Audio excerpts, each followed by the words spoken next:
While Kerala and Ladakh are quite different in terms of their geographical features, the history of both region has seen similar cultural influences. Both regions were influenced by Chinese and Arab traders. It was the geography of Kerala which allowed for the cultivation of spices and the special geographical location of Ladakh and its wool that drew traders to these regions. Thus, history and geography are often tied in the cultural life of a region. मतलब जहाँ केरल और लद्दाख की भौगोलिक स्थितियाँ एक दूसरे से बिल्कुल अलग है, वहीं हम ये भी देखते हैं कि दोनों क्षेत्रों के इतिहास में एक ही प्रकार की सांस्कृतिक प्रभाव है। दोनों ही क्षेत्रों को चीन और अरब से आने वाले व्यापारियों ने प्रभावित किया। जहाँ केरल की भौगोलिक स्थितियाँ ने मसालों की खेती संभव बनाई, वहीं लद्दाख की विशेष भौगोलिक स्थितियाँ और ऊन ने व्यापारियों को अपनी ओर खींचा। इस तरह पता चलता है कि किसी भी क्षेत्र के सांस्कृतिक जीवन का उसके इतिहास और भूगोल से प्रायः गहरा रिश्ता होता है। The influence of diverse cultures is not merely a thing of the past. Our present lives are all about moving from place to place for work, and with each move, our cultural traditions and way of life slowly become part of the new place we are in. Similarly, in our own neighborhoods, we live close to people from several communities. Our daily lives are about the ways in which we do things together and hear stories about each other's lives, customs, and traditions. बोला कि विविध संस्कृतियों का प्रभाव केवल बीते हुए कल की बात नहीं है। हमारे आज के जीवन का आधार ही काम के लिए इस जगह से दूसरे जगह जाना है। हर एक कदम के साथ हमारे सांस्कृतिक रीति रिवाज और जीने का तरीका धीरे धीरे उस नए क्षेत्र का हिस्सा बन जाते हैं जहां हम पहुंचते हैं। ठीक इसी तरह अपने पड़ोस में हम अलग अलग समुदायों के लोगों के साथ रहते हैं। अपने रोज़मर्रा के जीवन में हम मिलजुल कर काम करते हैं और एक दूसरे के रीति रिवाज और परंपराओं में घुल मिल जाते हैं। नेक्स्ट टॉपिक देखेंगे, यूनिटी इन डाइवर्सिटी, विविधता में एकता। India's diversity has always been recognized as a source of its strength. When the British ruled India, women and men from different cultural, religious, and region backgrounds come together to oppose them. India's freedom movements that had thousands of people of different backgrounds in it. They worked together to decide joint actions. They went to jail together and they found different ways to oppose the British. In- Interestingly, the British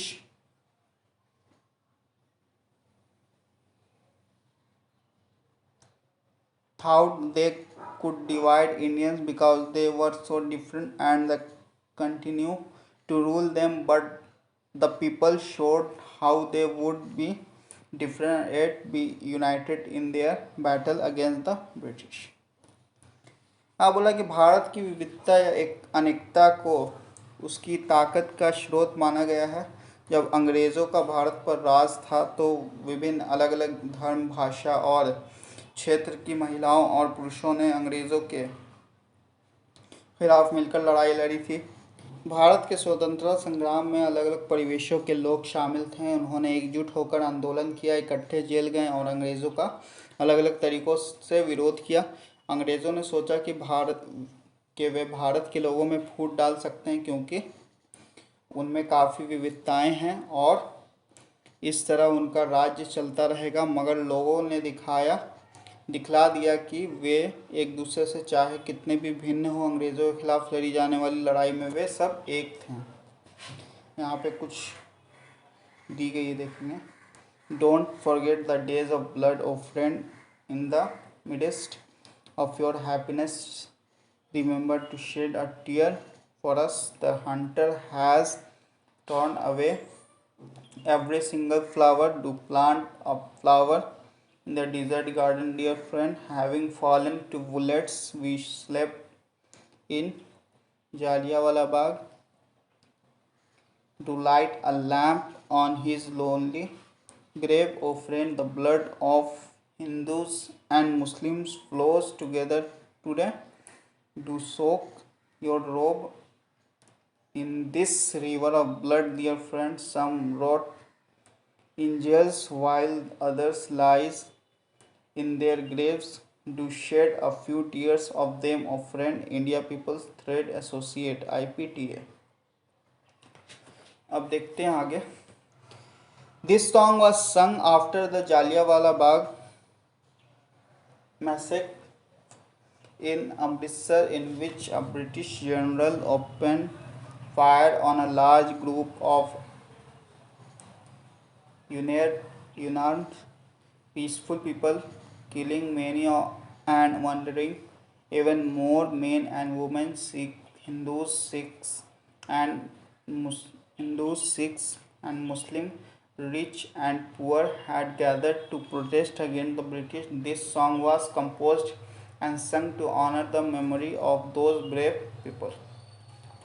यह गीत अमृतसर में हुए जालियांवाला बाग हत्याकांड के बाद गाया जाता है.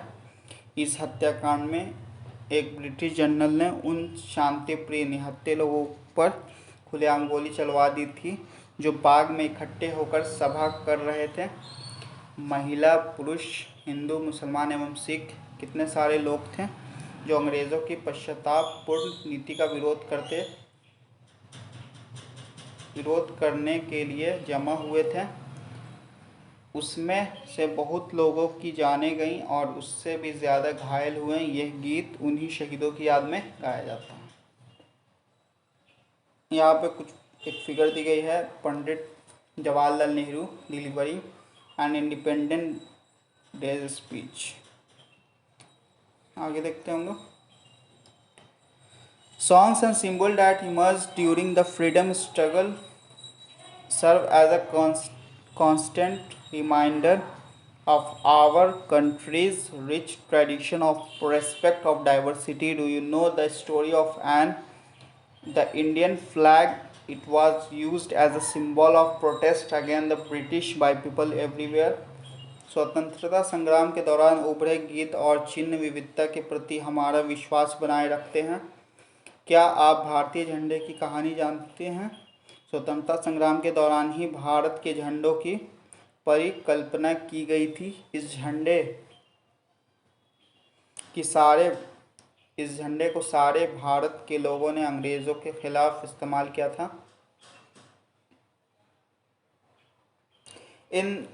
In his book